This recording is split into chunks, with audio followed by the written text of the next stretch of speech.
ગરીબીના નિર્દેશકો indicators of poverty. ગરીબીની કક્ષા અને તેનું બંધારણ દર્શાવતી બાબતોને ગરીબીના નિર્દેશકો કહે છે. દેશમાં ગરીબી દર્શાવતા વિવિધ પરિબળોને ગરીબીના નિર્દેશક તરીકે ઓળખવામાં આવે છે. ગરીબો અને તેમની ગરીબી કક્ષાને ઓળખવા માટે ચોક્કસ નિર્દેશકો ઉપયોગી છે, જેના દ્વારા ગરીબીના ચોક્કસ સ્વરૂપ અને પ્રમાણ જાણી શકાય છે. માથાદીઠ ઘરગથ્થુ વપરાશી ખર્ચ. માથાદીઠ ઘરગથ્થુ વપરાશી ખર્ચ તે કોઈ એક વર્ષ દરમિયાન કુટુંબ દ્વારા ખરીદેલ બધી જ વસ્તુઓ, સેવાઓ, ટકાઉ વસ્તુઓ જેમ કે કાર, વોશિંગ મશીન, કમ્પ્યુટર વગેરેના બજાર મૂલ્યને તે જ વર્ષની વસ્તી વડે ભાગતા પ્રાપ્ત થાય છે. માથાદીઠ વપરાશી ખર્ચ તે દેશમાં વસતા લોકોની જીવન જરૂરિયાત તેમજ સુખ સગવડની વસ્તુઓ અને સેવાઓની પ્રાપ્તિને દર્શાવે છે. વિકાસમાન દેશોમાં વિકસિત દેશોની તુલનામાં માથાદીઠ વપરાશી ખર્ચ ઘણું જ ઓછું હોવાથી જીવનની ગુણવત્તા ઘણી જ નીચી હોય છે. તેથી ગરીબી વધુ પ્રમાણમાં જોવા મળે છે. વિશ્વના કેટલાક દેશોમાં માથાદીઠ ઘરગથ્થુ વપરાશી ખર્ચ આ મુજબ જોવા મળ્યું હતું. દેશ વર્ષ 2005ના સ્થિર ભાવે યુએસ ડોલરમાં વર્ષ 2014 યુએસ 31,469, યુકે 25,828, જાપાન 22,149, પાકિસ્તાન 603, ચીન 1,420, ભારત 725. આ માહિતી અનુસાર ભારતમાં વર્ષ 2005ના સ્થિર ભાવે વર્ષ 2014માં માથાદીઠ ઘરગથ્થુ વપરાશી ખર્ચ $725 હતું, જે યુએસમાં $31,469, યુકેમાં $25,828, જાપાનમાં $22,149 હતું. પાકિસ્તાનમાં તે $603 ખર્ચ જોવા મળતું હતું.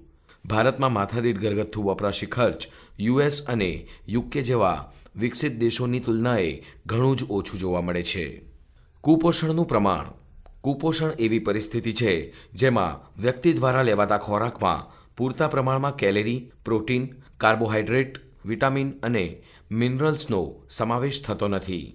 ભારતમાં કૃષિ ઉત્પાદન વધ્યું હોવા છતાં નીચી માથાદીઠ આવક અને આવકની અસમાન વહેંચણીને કારણે ઓછા આવકવાળા વર્ગને પૂરતો પોષણક્ષમ ખોરાક પ્રાપ્ત થતો નથી.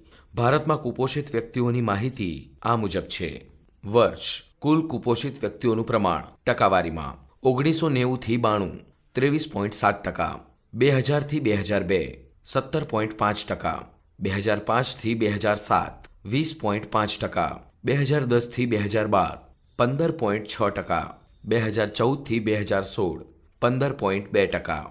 આ કોષ્ટકમાં દર્શાવ્યા અનુસાર વર્ષ 1990થી 92ના સમયગાળામાં ભારતમાં કુલ 23.7% વસ્તી કુપોષિત એટલે કે ઓછો ખોરાક પ્રાપ્ત કરતી હતી. આ પ્રમાણ વર્ષ 2000થી 2002, 2005થી 2007 અને 2010થી 2012ના સમયગાળામાં તે અનુક્રમે 17.5%, 20.5% અને 15.6% હતી. વિશ્વના ખાદ્ય સુરક્ષાની પરિસ્થિતિ 2015 પરના FAOના અહેવાલ મુજબ ભારતમાં કુપોષિત એટલે કે ઓછો ખોરાક મેળવતી વસ્તીનું પ્રમાણ વિશ્વમાં બીજા નંબરે હતું, જે ગરીબીનો નિર્દેશ કરે છે. અપેક્ષિત આયુષ્ય અને બાળ મૃત્યુદર. જન્મ સમયે અપેક્ષિત આયુષ્ય એટલે નવું જન્મેલું બાળક સરેરાશ કેટલા વર્ષ જીવશે તેવી અપેક્ષા છે. દેશમાં વસતા લોકોનું સરેરાશ અપેક્ષિત આયુષ્ય નક્કી કરવામાં પૂરતો પોષણક્ષમ આહાર, સ્વચ્છતા, પીવાનું શુદ્ધ પાણી, સ્વાસ્થ્ય સેવાઓ વગેરે પર આધાર રાખે છે. ગરીબ વ્યક્તિઓ આ પ્રકારની સગવડો ઓછી પ્રાપ્ત કરતા હોવાથી તેમનું સરેરાશ આયુષ્ય નીચું રહે છે. બાળ મૃત્યુદર એટલે દર 1000 જીવિત જનતા બાળકોમાંથી એક વર્ષમાંથી ઓછા સમયગાળામાં મૃત્યુ પામતા બાળકોનું પ્રમાણ છે. બાળ મૃત્યુદરનું પ્રમાણ સ્વાસ્થ્ય સેવાઓની ઉપલબ્ધતા, માતામાં શિક્ષણનું પ્રમાણ, બાળકોમાં રસીકરણ, પોષણક્ષમ આહાર વગેરે બાબતો પર રહેલો છે. બાળ મૃત્યુદર પણ નબળી આરોગ્ય સેવાઓના સંદર્ભમાં ગરીબીનો નિર્દેશક છે. આયુષ્ય અને બાળ મૃત્યુદર. દેશ અપેક્ષિત આયુષ્ય, બાળ મૃત્યુદર. નોર્વે અપેક્ષિત આયુષ્ય 81.6, બાળ મૃત્યુદર 2. દેશ અમેરિકા અપેક્ષિત આયુષ્ય 79.1, બાળ મૃત્યુદર 6. દેશ શ્રીલંકા અપેક્ષિત આયુષ્ય 74.9, બાળ મૃત્યુદર 9. દેશ ચીન, અપેક્ષિત આયુષ્ય 75.8, બાળ મૃત્યુદર 10. દેશ ભારત, અપેક્ષિત આયુષ્ય 68.0, બાળ મૃત્યુદર 39. દર્શાવેલ માહિતી અનુસાર નોર્વેમાં જન્મ સમયે અપેક્ષિત આયુષ્ય 81.6 વર્ષ હતું, જે અમેરિકામાં 79.1 વર્ષ, શ્રીલંકામાં 74.9 વર્ષ, ચીનમાં 75.8 વર્ષ હતું, જ્યારે ભારતમાં તે 68.0 વર્ષ જોવા મળ્યું હતું, જે ચીન, શ્રીલંકા જેવા દેશો કરતાં પણ ઓછું છે. બાળ મૃત્યુ દરની બાબતમાં નોર્વેમાં દર 1000 જન્મ લેતા બાળકોએ બાળ મૃત્યુ દરનું પ્રમાણ 2, અમેરિકામાં 6, શ્રીલંકામાં 9, ચીનમાં 10, જ્યારે ભારતમાં 39, ઘણું જ વધારે કહી શકાય તેટલું છે. તબીબી સગવડો. સ્વાસ્થ્ય ક્ષેત્રે ડોક્ટરો, નર્સ, કમ્પાઉન્ડર વગેરે કર્મચારીઓનો સમાવેશ થાય છે અને તેની અછત સ્વાસ્થ્ય સેવાઓને પ્રતિકૂળ અસર કરે છે. ભારતમાં આંતરરાષ્ટ્રીય તુલનાએ તબીબી સગવડો અને ડોક્ટરોની અછત જોવા મળે છે. વિકસિત ગરીબ દેશોમાં લોકોને તબીબી સગવડો ઓછી હોય છે. તેઓ વારંવાર અનેક રોગોનો ભોગ બને છે. આવા ગરીબોને પૂરતો પૌષ્ટિક ખોરાક મળતો નથી. પરિણામે તેમની રોગપ્રતિકારક શક્તિ ઓછી હોય છે. દેશમાં આરોગ્ય વિષયક સેવાઓ ઓછી હોય છે. લોકો આવી સેવાઓથી વંચિત રહે છે. પરિણામે ગરીબી વધારે હોય છે. વિકસતા ગરીબ દેશોમાં દર 6000ની વસ્તી માટે એક ડોક્ટરની સેવા ઉપલબ્ધ છે, જ્યારે વિકસિત દેશોમાં દર 350ની વસ્તી માટે એક ડોક્ટરની સેવા ઉપલબ્ધ છે. વિકસતા દેશોમાં લગભગ 1.7 કરોડ લોકો ડાયેરિયા, મેલેરિયા, ક્ષય જેવા રોગથી મૃત્યુ પામે છે. દુનિયાના લગભગ 2.3 કરોડ લોકો એઇડ્સના ભોગ બન્યા છે. એમાંથી 90% વિકસતા દેશોમાં છે. પીવાનું પાણી. જનસમૂહનું સ્વાસ્થ્ય સૌથી વધુ સુરક્ષિત પીવાલાયક પાણી અને સ્વચ્છતાની સગવડ સાથે સંકળાયેલું છે. દૂષિત પાણી, શુદ્ધ અને પૌષ્ટિક ખોરાકનો અભાવ વગેરે પરિબળો અનેક રોગોનું કારણ બને છે. વસ્તી ગણતરી 2011ની માહિતી અનુસાર ભારતમાં 63.3% કુટુંબોને નળ દ્વારા શુદ્ધિકરણ સ્ત્રોત એટલે કે ટ્રીટેડ સોર્સથી પીવાનું પાણી ઉપલબ્ધ છે. 8.67% કુટુંબોને નળ દ્વારા શુદ્ધિકરણ ન કરેલ પાણી, 26% લોકોને અન્ય સ્ત્રોત જેવા કે કૂવા, હેન્ડપંપ, ટ્યુબવેલ, ઝરણા, નદી, નહેરો, તળાવથી પીવાનું પાણી પ્રાપ્ત થાય છે. શુદ્ધ પીવાના પાણીની ગેરહાજરીમાં ગંદુ પ્રદૂષણયુક્ત પાણી દેશમાં પાણીજન્ય રોગો વધારી ગરીબીની સમસ્યાને વધારે ગંભીર બનાવે છે. શૌચાલયની સુવિધા. ભારતમાં વસ્તી ગણતરી 2011ની માહિતી અનુસાર કુલ વસ્તીના લગભગ 70% વસ્તી ગ્રામ્ય વિસ્તારોમાં રહે છે, જેમને પાણીજન્ય અને ચેપી રોગો થવાની શક્યતા વધુ છે. આનાથી બચવા સ્વચ્છતા મહત્વની છે અને તે માટે શૌચાલયની સુવિધા અગત્યની છે. શૌચાલયની સગવડના પ્રકાર મુજબ ઝૂંપડાવાસી કુટુંબો, કુલ કુટુંબો 100%, મકાનમાં જ શૌચાલયની સગવડવાળા કુટુંબો 66%, મકાનમાં શૌચાલયની સગવડ ન હોય તેવા 34%. ભારતમાં 66% કુટુંબો મકાનની અંદર જ શૌચાલયની સુવિધા ધરાવે છે, જ્યારે બાકીના 34% કુટુંબો જાહેર શૌચાલય કે ખુલ્લામાં જાય છે.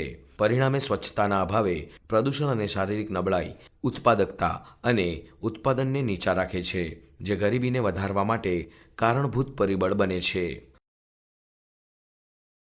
રહેઠાણ. ગરીબીના નિર્દેશક તરીકે રહેઠાણો અને તેનું સ્વરૂપ એક નિર્દેશક છે. વિકસતા દેશોમાં રહેઠાણોની તંગી છે. લોકો ગંદી ચાલો અને ઝૂંપડપટ્ટીમાં રહે છે. આ પ્રવૃત્તિ ગરીબીનું માપદંડ છે. રહેઠાણ એ માનવીની પ્રાથમિક જરૂરિયાતો છે. રહેઠાણ મળે તો કેવા મળે છે તેના પરથી ગરીબીનું ધોરણ નક્કી થાય છે.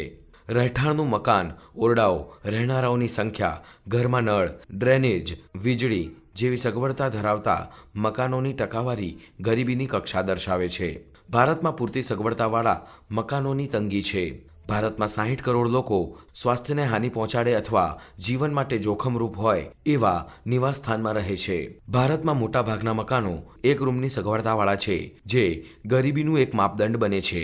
વીજળીની વપરાશ. કોઈપણ દેશના આર્થિક વિકાસને અસર કરનારું એક મહત્વનું પરિબળ વીજળીની સગવડ છે. દેશમાં ઉત્પાદન વધારવા તેમજ લોકોના જીવનની ગુણવત્તા સુધારવા વીજળીની સગવડ ખૂબ જ મહત્વની છે. ભારત વીજળીનો એક મોટો ઉત્પાદક અને વપરાશ કરતો દેશ છે. આમ છતાં વધુ વસ્તી અને ઓછી માથાદીઠ આવક હોવાથી માથાદીઠ વીજળીની વપરાશ ખૂબ જ ઓછી છે. શિક્ષણ. વિશ્વ બેંકની માહિતી મુજબ 15 વર્ષ કે તેથી વધુ ઉંમરના લોકો જે લખી અને વાંચી શકે છે તે સાક્ષર છે, બાકીના નિરક્ષર છે. તેઓ મોટે ભાગે ગરીબ હોય છે. શિક્ષણ અને તાલીમનું ઓછું પ્રમાણ દેશમાં અકુશળ અને ઓછી ઉત્પાદકતા ધરાવતા શ્રમિકો ઉપલબ્ધ કરાવે છે, જેનાથી શ્રમિકોની વ્યવસાય રોજગારીની તકો અને પસંદગીઓ મર્યાદિત બને છે. પરિણામે નીચા વેતનો અને ઓછી આવકોને કારણે ગરીબી વધે છે.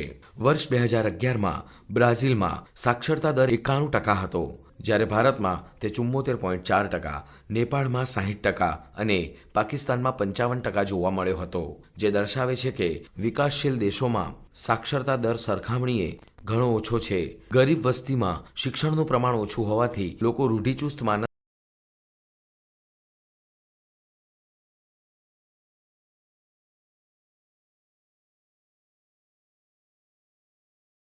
અપનાવી શકતા નથી. અજ્ઞાનતાનું ઊંચું પ્રમાણ ગરીબીનું પ્રબળ નિર્દેશક ગણાય છે. આવક અને સંપત્તિની અસમાન વહેંચણી. 1991ના આર્થિક સુધારા બાદના સમયમાં ભારતમાં ઊંચા દરે આર્થિક વૃદ્ધિ અને માથાદીઠ આવકમાં ઝડપથી વધારો થયો હોવા છતાં આવકની અસમાન વહેંચણીને કારણે ગરીબાઈમાં મોટા પ્રમાણમાં ઘટાડો નોંધાયો નથી. આવકની અસમાનતા વધવા સાથે એક તરફ ઉચ્ચ જીવન ધોરણ સાથે ઉચ્ચ સગવડો ભોગવતો ધનિક વર્ગ, તો બીજી તરફ ઓછી આવક ધરાવતા મકાન વિહોણા તેમજ ગંદા વસવાટોમાં વસતા, ખોરાક, શિક્ષણ અને સ્વાસ્થ્યની પાયાની લઘુત્તમ જરૂરિયાતોથી વંચિત ગરીબ વર્ગ જોવા મળે છે. કોષ્ટકમાં યુએસએ, યુકે અને ભારતમાં ટોચના 1% વસ્તી પાસે રહેલ વાસ્તવિક આવકનો હિસ્સો દર્શાવેલ છે. દેશ વર્ષ 1998, વર્ષ 2012. US 1998 15.2, 2012 18.9, UK 1998 12.5, 2012 12.7, Bharat 1998 9.0, 2012 12.6.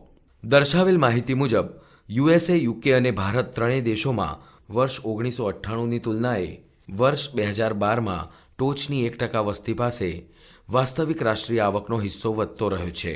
વર્ષ 1998ની તુલનાએ વર્ષ 2012માં વાસ્તવિક રાષ્ટ્રીય આવકનો હિસ્સો યુએસમાં 15.2%થી વધીને 18.9%, યુકેમાં 12.5%થી વધીને 12.7% અને ભારતમાં 9.0%થી વધીને 12.6% થયો છે. ભારત માટે એવું કહી શકાય કે ભારતમાં આર્થિક સુધારાઓથી ઉદ્ભવેલા લાભો ધનિકોની તરફેણમાં વધુ રહ્યા છે. આમ આપણા દેશમાં ગરીબ અને ધનિક વચ્ચે આર્થિક અસમાનતાનો જે ગાળો એટલે કે અંતર જોવા મળે છે, તે પણ ભારતમાં પ્રવર્તમાન ગરીબીનો નિર્દેશક છે. બેરોજગારીનો ઊંચો દર. પ્રવર્તમાન વેતન દરે કામ કરવાની ઈચ્છા, શક્તિ અને લાયકાત ધરાવતા વ્યક્તિને કામ ન મળે તો તે બેકાર કહેવાય. ભારતમાં આયોજનની શરૂઆતમાં નીચા આર્થિક વિકાસ અને 1991 પછી રોજગારી વિહોણી વૃદ્ધિ એટલે કે જોબલેસ ગ્રોથને કારણે રોજગારી સર્જનનો દર વધતા શ્રમના પુરવઠાના સંદર્ભમાં નીચો રહ્યો હોવાથી બેરોજગારીનો દર ઊંચો રહ્યો છે. બેરોજગારીની સ્થિતિમાં વ્યક્તિ આવકના અભાવે પોતાની અને પોતાના કુટુંબની લઘુત્તમ જરૂરિયાતો પણ સંતોષી શકતા નથી. પરિણામે ગરીબીનું પ્રમાણ ઊંચું રહે છે. ભારતમાં વર્ષ 2011 સુધી બેરોજગારીનો દર 9%ની આસપાસ રહ્યો હતો. વર્ષ 2013-2014માં શ્રમ બ્યુરો દ્વારા બેરોજગારીની મોજણી પ્રમાણે 15 વર્ષથી મોટી ઉંમરના લોકોમાં બેરોજગારીનો દર 4.9% જેટલો જોવા મળ્યો હતો. ગ્રામીણ ક્ષેત્રમાં આ દર 4.7% અને શહેરી ક્ષેત્રોમાં તે 5.5% જોવા મળ્યો હતો.